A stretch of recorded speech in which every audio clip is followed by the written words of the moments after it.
The Detroit Tigers are walk-off winners. We talk about that and more all today on Locked On Tigers.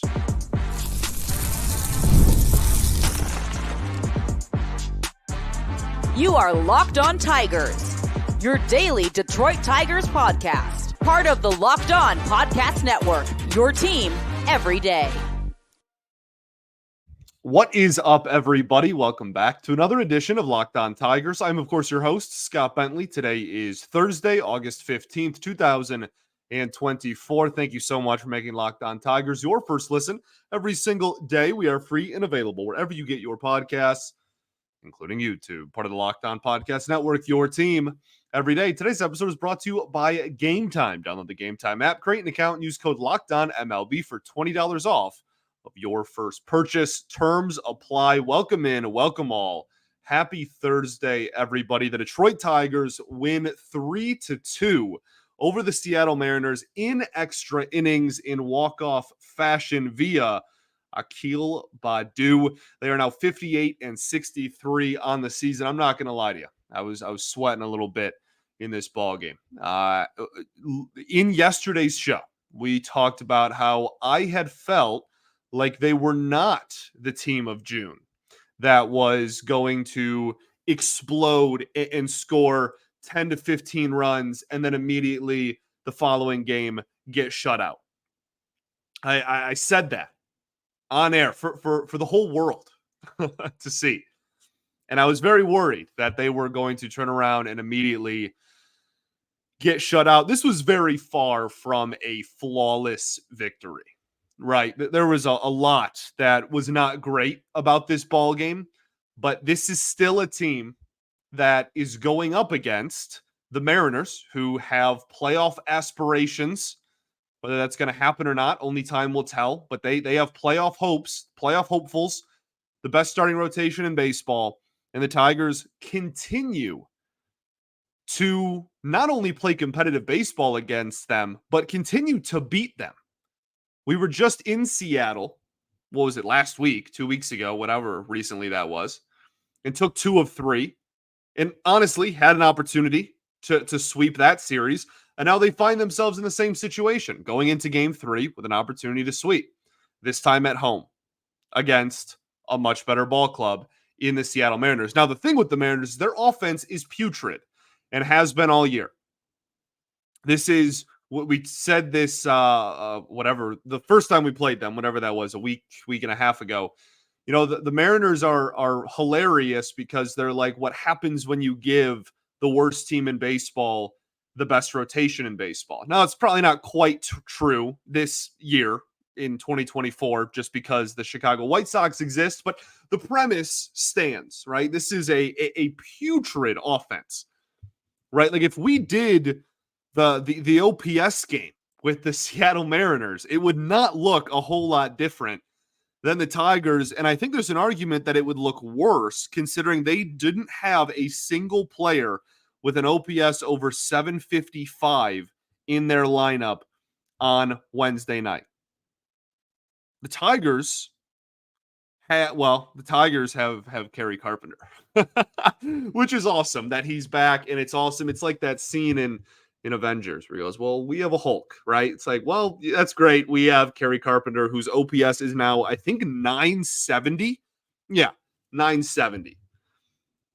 And if we transition into what went right, Kerry Carpenter, he was 0 for 3 with 3 strikeouts before that AB. And that is why Kerry Carpenter is incredible, because he can make a difference no matter what he's done up to that point in the batter's box. He is a threat to do something every time he steps in the batter's box, even if he hasn't done anything up to this point.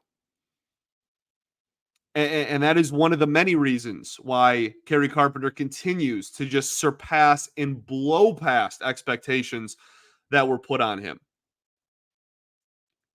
Huge home run in this ball game to send the game into extra innings. We'll talk about him a little bit more later.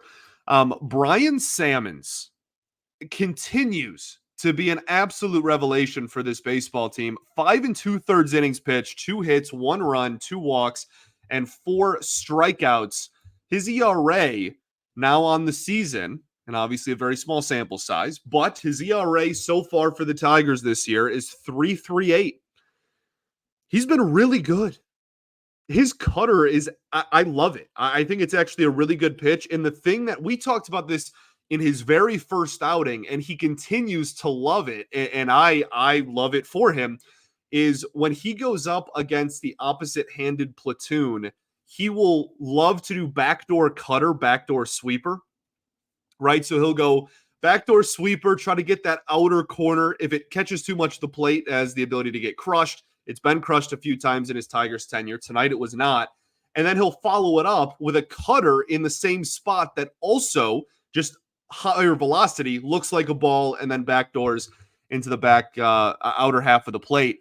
He's been really good at eating innings, right? And like, I don't think he's part of the, like, I would be surprised if he was on the Detroit Tigers next year, right? Like, I don't think this is like a complete revelation where it's, I guess I just said it was a revelation, but I don't think this is, oh my goodness, we're seeing, like Tyler Holton 2.0, where this dude is about to be in the Tigers bullpen for the foreseeable future, right? He's around 30 and been in the minors for most of his career.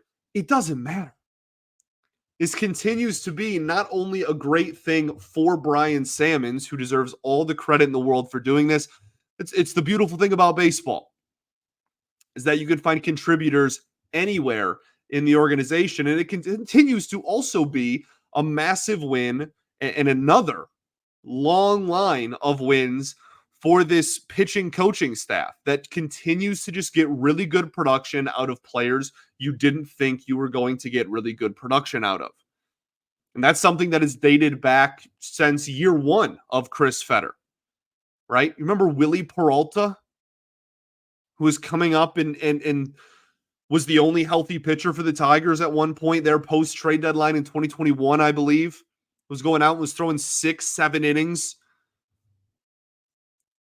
So a lot of credit to Bryan Sammons, and no matter what happens in the future with him, how much longer he's on the team, whatever, massive tip of the cap, and absolutely, again, all the credit in the world to this dude for getting called up, making the most out of an opportunity, and whether his future is with the Tigers organization or not, this dude's gonna find at worst a minor league contract somewhere this winter, and that's awesome. Shelby Miller,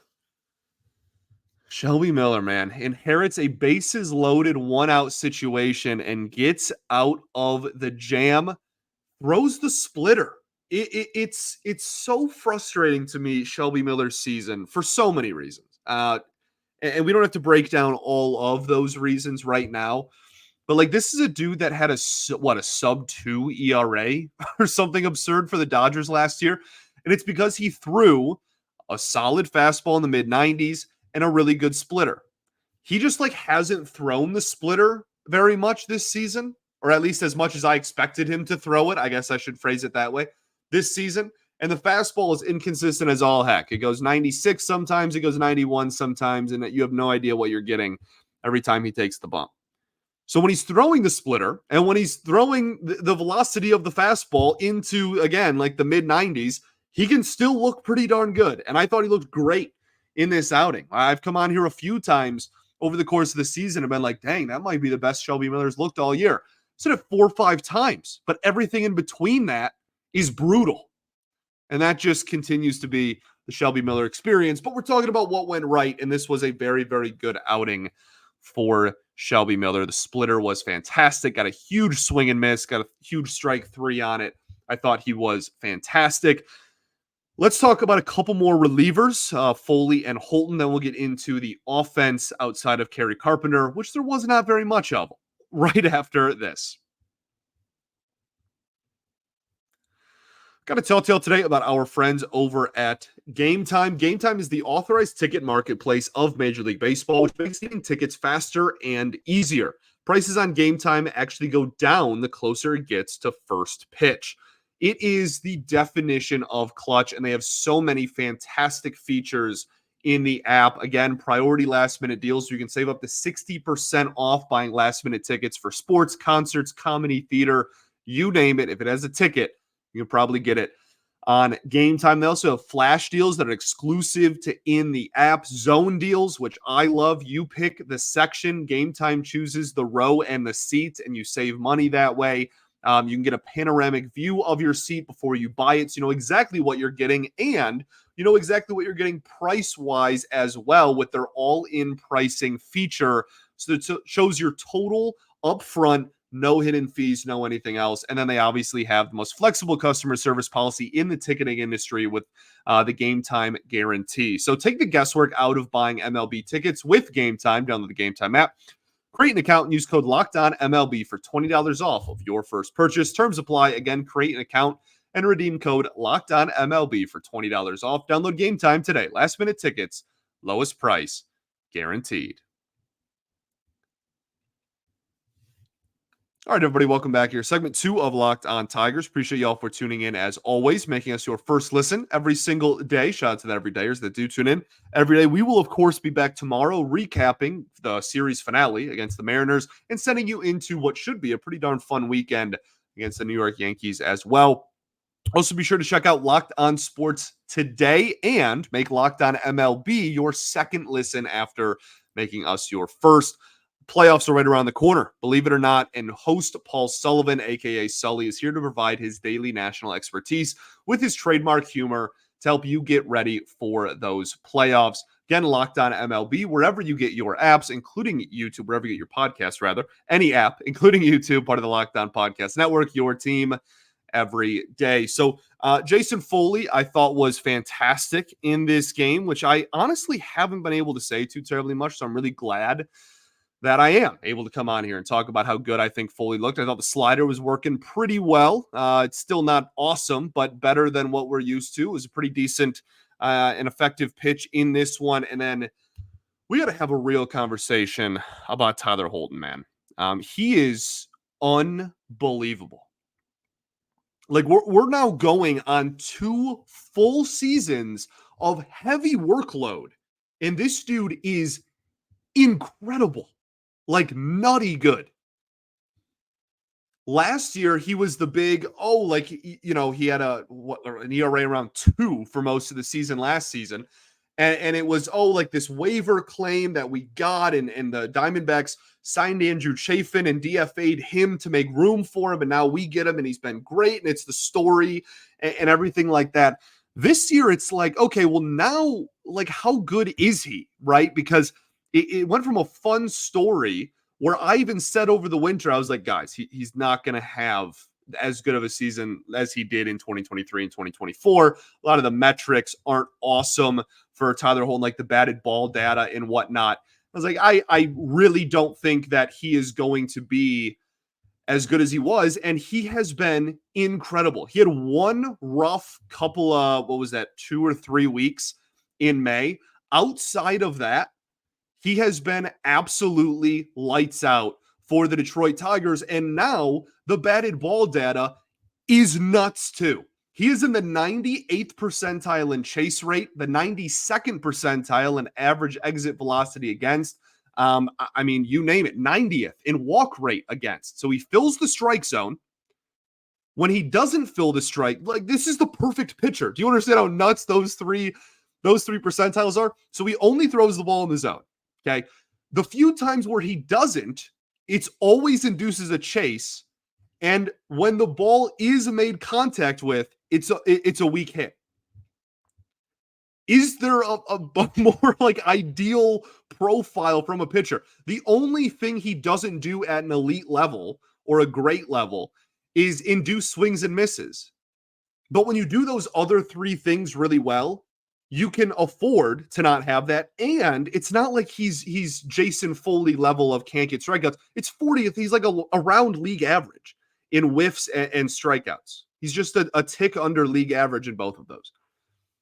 This guy is absolutely incredible. He can also, all of those things considered, go multiple innings. He has a well above league average ground ball rate. So he's keeping the ball on the ground as well. There's like 0 flaws. And like now he'll give up 12 tomorrow, and it's going to be all my fault. And I apologize for that. But like, I am continuously blown away, and I just feel like I haven't really gotten on a soapbox and just talked about how incredible his story to get here is in a long time. And I haven't really highlighted him the way that I think he probably deserves, especially again over the last 3 months, 2 months probably. He's been unbelievable. He is this team's best reliever. And I think the only reason he's not in the closer role is again, not elite swing and miss stuff, but I think more importantly is because they like the versatility he provides too much. He can get lefties out. He can also get righties out, which is honestly more of an indication for him to be the closer. But I think he's not because he can go multiple innings. They want him to be the guy that can go 8-9 or 6-7 and even into 8 or open a ball game, right? Like that, the versatility he provides, I think, is more valuable than him being a 1 inning reliever in the back end. And here we are. He's unreal, and his ERA is now down to 2.66 on the season. Tyler Holton, man, what a fantastic story, and he's only 28, like, and he just continues to get better and better and better. Who knows, man? He's already got 67 innings pitched. He had 85 last year and had a 2.11 ERA out of the bullpen. That's ridiculous. And now he's pushing 70, and we're not even halfway through August. Can't say enough good things about Tyler Holton. Really just wanted to, again, get on my soapbox there and really kind of shout about how great Tyler Holton has been. Joseph Henry Malloy, a great game offensively. Huge walk in the 10th, which obviously helped lead to the win. Akil Baddoo deserves the credit. We'll talk about him in a second. But outside of that walk, 2 for 3 on the game, and even the strikeout he had was an awful third strike call by the umpire. Awful. I don't know how calls like that. I didn't think the umpire had an awful game either. I am blown away by calls like that, right? Like that is a sinker low and away that started way out of the strike zone and then came back and never got in. It wasn't like it started in the zone and then fell out. Like that was never a strike. From the moment it left his hand until it crossed home plate and went into the catcher's glove, 0% of that path was that ball ever a strike. And it was a huge called third strike in the game. There was a runner on first. It ended an inning. There had been 1-0. I was very frustrated in the moment, if you can't tell. But Malloy's OPS is now up to 718. And his average is up to 220, which aren't like blow you away fantastic numbers. But again, considering where he started, the really slow start to the year, this is a great sign that he continues to take steps in the right direction. Let's talk about what went wrong in this game. Pretty easy. The offense for the first 7 innings. Yeah, 7. First 7 innings offensively were awful. Now, Bryan Woo is fantastic. His fastball is something fierce. That is an elite pitch that he is featuring.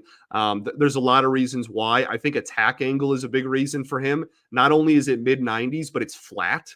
And it really does. He kind of does the Joe Ryan thing where he comes almost from low in his release point. And it makes it so deceptive. And again, still fast too. It's a very, very good pitch. And I think very highly of Bryan Woo. I've liked him since he was in the minor leagues. And I'm honestly thrilled for him and the Mariners for him getting this like cool opportunity and I'm glad he's okay. Got hit with the comebacker there at one point in this ball game too. Again, I thought I jinxed the game. I thought I was like, wow, I came on here and said I didn't think that these were the Tigers of old and that they were going to still be decent the day after. And now look, it's all my fault. But again, like this is just in all seriousness a case where this lineup is still what this lineup is. Gio Urshela hit cleanup. Zach McKinstry was a starter. It doesn't really matter where he's hitting, just period. We'll talk about him in a second. And Jake Rogers is, again, back to like had the great day 2 days ago as you're listening to this. But like outside of that, hasn't been very good offensively this year. Bly Madris and Gio Urshela hit 4-5. Like this lineup still is extremely flawed. Just dropped my baseball. Sorry. And you're probably still going to see some frustrating offensive performances from here on out. But good competitive baseball game. Way to fight, put the pressure on the bullpen, work back. That is kind of the downfall of Seattle's, or the weakness, I should say, of Seattle's pitching. They have the best rotation in baseball. Their bullpen, while not awful, is certainly not the length of that starting rotation. Let's talk a little bit more about what went wrong. There's a couple other players and moments I want to point out, then we'll talk stuff. Okay, we'll do all of that right after this. Got to talk to y'all today about our friends over at Prize Picks. Prize Picks are absolutely awesome. They are America's #1 daily fantasy sports app with over 5 million active members. It's the easiest way to play and is the best way to get the most exciting daily fantasy sports content you can, because unlike other apps, all you do is go against the numbers themselves, right? 2 to 6 player stat projections, and you pick more or less on them, and then you watch the winnings roll in. You can also win 100 times your money on Prize Picks with as little as 4 correct picks. You can turn $10 into $1,000. Again, you just look at starting pitching strikeouts, for instance. We talk about that all the time. Probably getting annoyed of it by now, but it is truly part of my daily routine to look at the starting pitching strikeout numbers there, and then take more or less on all of them. And especially when you talk about the Mariners, they're a team that is very easy to look at those strikeout numbers and decide whether to take more or less on them. Again, offensive numbers as well. Hits. Aaron Judge just hit his 300th career homer. He's the quickest to 300 homers in the history of baseball. There's a lot of fun action to get in on over at Prize Picks. So download the app today and use code LOCKEDONMLB for a first deposit match up to $100. That's code LOCKEDONMLB on Prize Picks for a first deposit match up to $100. Pick more, pick less. It's that easy. Also got to talk to y'all about our friends over at Liquid IV, because baseball and summer go together like Liquid IV and indulgent hydration. Look, I really enjoy staying hydrated, believe it or not. Hot take, I know. But my family, it is a constant ongoing joke about the fact that we all have Liquid IV on our person at all times, anytime we go anywhere, summer festivals, traveling, after a night out, you name it. Liquid IV is there for you. You just tear, pour, and live more. You have 1 stick of Liquid IV plus 16 ounces of water, and you get hydrated much better than water alone. Always non-GMO, vegan, gluten-free, dairy-free, and soy-free, with 3 times the electrolytes of the leading sports drinks and 8 essential vitamins and nutrients. No more thirsty summers when you indulge in hydration with Liquid IV. Get 20% off of your first order of Liquid IV when you go to liquidiv.com and use code MLB at checkout. That's 20% off of your first order when you shop Better Hydration today using promo code MLB at liquidiv.com.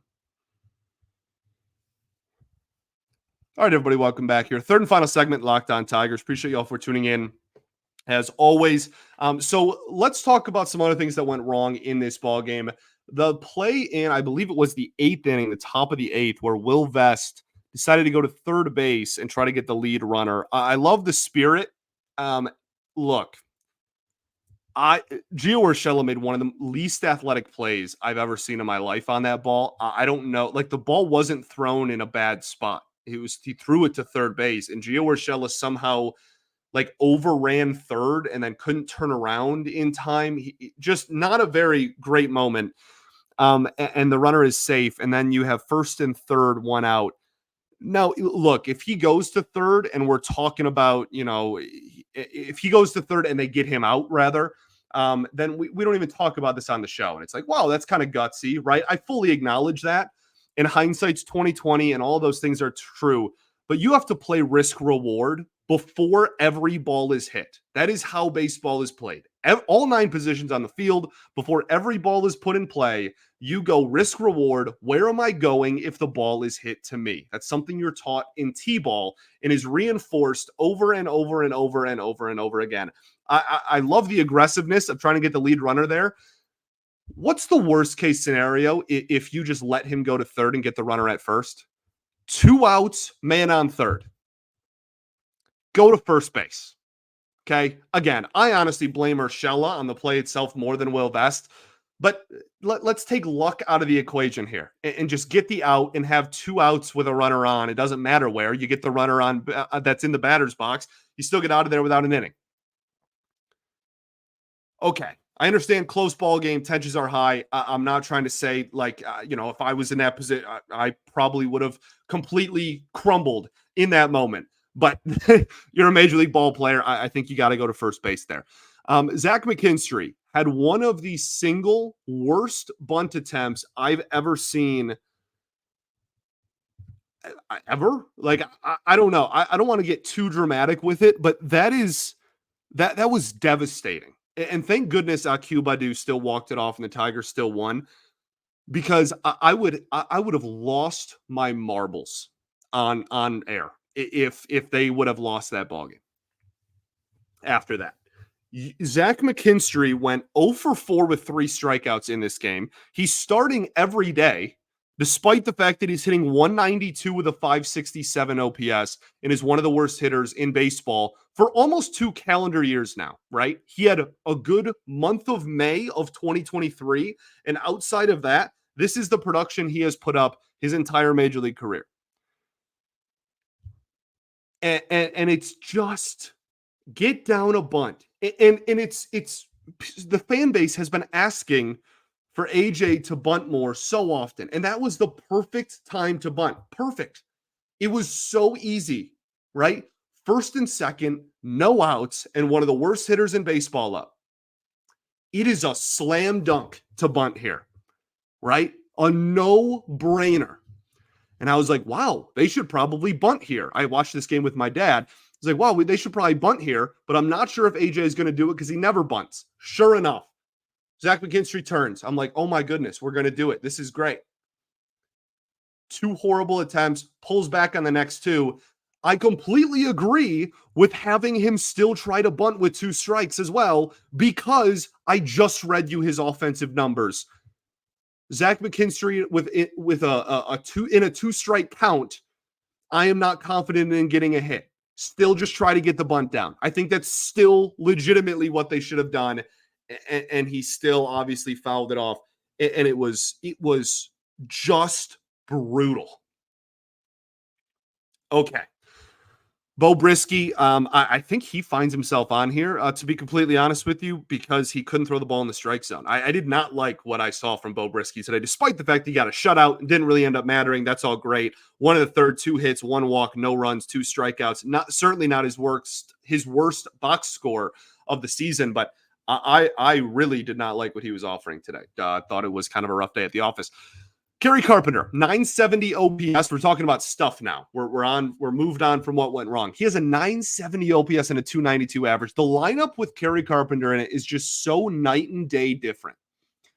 And it's awesome to have him back, because like I said at the beginning, this is a guy that can truly just influence the game every time. He's your only power threat in the whole lineup. Your only consistent power threat literally in the whole lineup, especially with Torkelson doing what he's been doing this year, and then Greene hurt. Like, he is it. And having a guy that genuinely, anytime he steps in the batter's box, you go, something great could happen. We could score a run here. Nobody on 2 outs, doesn't matter. Is something this team has not had very much of over the last lot of years. So shout out Kerry Carpenter. Really glad he's back in the lineup. Fun fact, first time that AJ Hinch has used the same lineup in back-to-back games, I believe Jason Beck of MLB.com said for the first time since 2021. Hilarious development there. Unfortunately, it came because Javi Baez was scratched right before the game started with hip soreness. Is it just me, or does he get pulled at the last second like all the time? Like, I feel like all of his injuries, I'm not talking about like the family stuff. Like, that's obviously out of everybody's control and whatnot. I'm not referring to that, but like, I feel like all of his injuries are like the very last second, and then he gets pulled from the game, and then he's a late scratch. I think that's happened like 4 times in the last 2 months alone. He's the only player that gets scratched at the last possible second because of injury. Like, why is that not known like earlier in the day? I don't know. Just like a weird thing I noticed. Max Clark, 4-hit game down in the minors. Really cool. And then we have today, the series finale, afternoon game in Comerica Park. You have Bryce Miller, another young, really good pitcher, as they all are for the Seattle Mariners, against Alex Faedo, who will be the opener. Sounds like another bullpen game. You have a chance to go for a sweep. Look, they're playing competitive baseball since the trade deadline. They don't have like the best record in the league. They're losing to teams that are better than them, right? They lost 3 or 4 to Kansas City. And 2 of 3 to San Francisco. But all of the games outside of two against the Royals, the first 2 games after the deadline, have been close competitive ball games or wins. All of them. And that is very reassuring because after the deadline, we talked about on here, we were like, man, like this could get ugly really quickly. And the fact that it hasn't, I think, is a great sign. And now you have Riley Greene, who's starting his rehab assignment today as you're listening to this. Let's have some fun. Let's win some ball games. I think that is only good for the organization if you see a really good Kerry Carpenter, a really good Riley Greene, Tarek Skubal, maybe Casey Mize comes back and looks, shows some flashes in the last month of the season.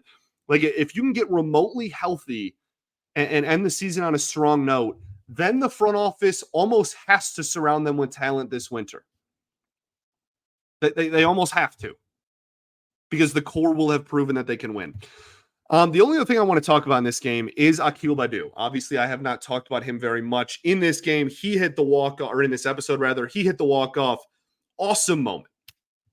Genuinely, like a how can you not be romantic about baseball kind of moment. It's no secret to the fan base and to the media at this point that there's a really decent chance, not a guarantee. There's still some other things they could do instead. But there's a legitimate chance that Akil Baddoo is we are watching his last few games as a member of the Major League Detroit Tigers. And there's even a chance that we're watching his last games as a member of the Tigers organization. We'll see what happens here over the next couple of days, weeks. And then if he makes it to the offseason, then what happens then? But there's a chance that this is the end of the Akil Baddoo era. And it has not gone very well the last couple of years. And at the end of the day, he's a Rule 5 pick. And Rule 5 picks usually don't last 3 or 4 years on the team that takes them, period. So I think he deserves a ton of credit. And I've been critical of him. A lot of people in the fan base and in the media have been critical of him. But the only reason why is because of the flashes of greatness that we all saw in his rookie season. Right? He was arguably the most electric player in baseball the first 6 weeks of the season, of his rookie season, after getting taken in the Rule 5 that year. And I think that it became, okay, well, now he's no longer the Rule 5 pick. He's the guy that his rookie season walked a ton, hit homers, stole bases, and showed that he has a lot of tools to be really solid at the major league level, and is still not very old. And I think that I just want to say, nicely done. Right? Like that's just such a cool moment. And if this is the end of the road, if this is, the final chapter of the Akil Baddoo story for the Detroit Tigers, then you know what? Golly, it ended the same way it started, with some walk-offs and some really fun baseball. And I think if the Tigers do move on from him, I don't disagree with the decision. He has been, unfortunately, struggling mightily. He has not made too many adjustments that have led to success in the major league level. He's made a lot of adjustments. He just can't find adjustments that work at the major league level. And another team will take a chance on him, and he has the tools to become the next, like, Willie Castro in that sense, where a team sees a player that's not producing very well and gets him and sees a lot of tools there and a lot of, building blocks that they can work with, and tries to do it. And maybe he'll end up being a great player. I hope he does. I will literally always root for Akil Baddoo. He is incredible. And I think I just have loved watching again, that rookie season. And when he's right, there are a few players that are more exciting on this team. It hasn't gone right very often. So we'll talk about that more if that day does come. I'm not trying to jump the gun too much here, but it's just, if this is the end of the road, and when Riley Greene comes back, they're going to be left with the decision the organization is on what to do with Baddoo.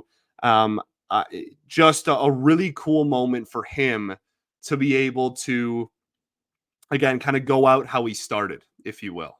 And shout out Akil Baddoo. Nice piece of hitting. Detroit Tigers walk-off winners. Thanks for making Locked On Tigers your first listen every single day. Shout out to the everydayers that do tune in every day. We will, of course, be back tomorrow recapping the series finale, the series as a whole, and sending you off into a really fun weekend against the Yankees, where the Tigers will play in the Little League Classic. Talk about all of that and more tomorrow. I'll catch y'all then, baby. Peace and love. Going to therapy's dope. Go Tigers.